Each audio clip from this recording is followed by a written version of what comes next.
আসসালামু আলাইকুম, welcome to my little art place of Asus drawing.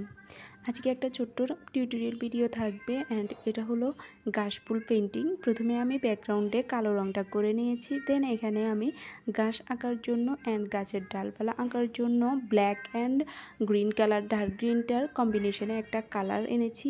ওই কালার দিয়ে এলোমেলোভাবে ঘাসগুলো অ্যান্ড কিছু গাছের ডালপালা এঁকে নিয়েছি। অ্যান্ড এই কালারগুলোর উপরে আবার আমি একটা হালকা কালারের গ্রিন কালার নিয়েছি, ওটার সাথে আবার ইয়েলো কালারটা মিক্সড করে হালকা একটা কালার নিয়েছি। ওই কালার দিয়ে এখন ধীরে ধীরে এটাকে ঘাসগুলোকে হাইলাইট করে দিব। একইভাবে আমি গাছের ডালপালাগুলোকেও হাইলাইট করে দিচ্ছি হালকা শেডের এই গ্রিন কালার অ্যান্ড ইয়েলো কালারের কম্বিনেশনে যে কালারটা মেক করেছি, এটা অনেকটা হালকা অলিভ কালার এমনটাই হবে।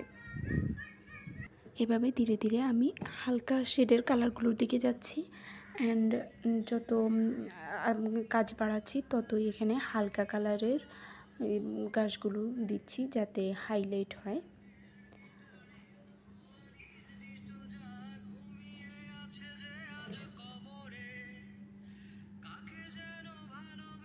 গাছগুলো আঁকার সময় এলোমেলোভাবেই আঁকবো।